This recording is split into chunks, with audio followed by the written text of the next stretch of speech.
बात है, अमेरिका जाना चाहिए और अमेरिका जाना चाहिए। अमेरिका से व्यापार ऐसा लाएं जिससे हमारे लोगों की खुशहाली हो। हम अपना बाजार अमेरिका को न दे दें। व्यापार आए लेकिन हम अपना बाजार अमेरिका को न दे दें। और मैंने तो लोकसभा में भी कहा था कि पिछली बार प्रधानमंत्री जी हीरा लेके गए थे, इस बार कम से कम सोने की चेन ले जाते और भारत मजबूत हो। हम आप सब चाहते हैं हिंदुस्तान ताकतवर हो। हिंदुस्तान जब ताकतवर होगा, हमारे नागरिक अगर कानून तोड़ करके गए तो ये किसकी नाकामी है? क्या यही विकसित भारत का सपना है कि लोगों को नौकरी रोजगार नहीं मिल रहा, वो मजबूरी में जा रहे हैं वहां पर और इनकी सरकार में दलाल पैसे लेकर के भेज रहे हैं, जिसमें पंजाब है, गुजरात है।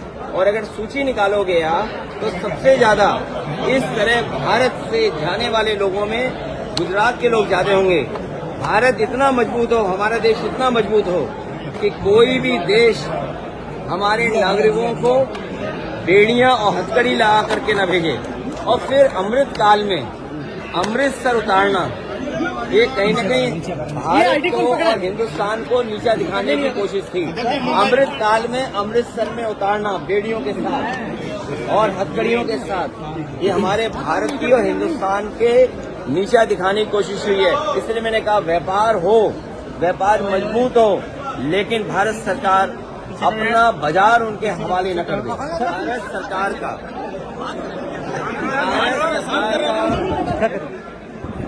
अब तक का सबसे बड़ा बजट पेश हुआ है। भारत सरकार का लगातार ये दावा रहा है कि आने वाले समय में दुनिया की 5वीं अर्थव्यवस्था से वो नंबर 3 की अर्थव्यवस्था में पहुंच जाएंगे और नौकरी, रोजगार, किसान की आय और विकसित भारत का एक नक्शा उन्होंने तैयार किया है। विकसित भारत का एक रोड मैप तैयार किया है।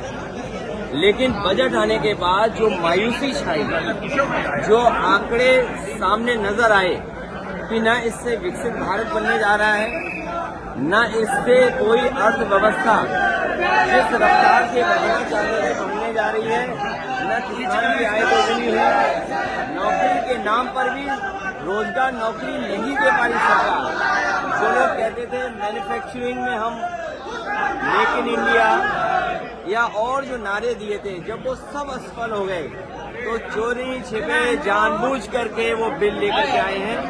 बिल इसलिए लाए हैं कि बजट की मायूसी है, बजट से कोई उपलब्धि नहीं है, इसलिए जानबूझ करके अपना पुराना जो उनका तरीका है जो वक्त बिल ला करके लोगों के अंदर बहस कर देना, यही उनका हमेशा काम करने का तरीका है। मुख्यमंत्री जी कह रहे हैं कि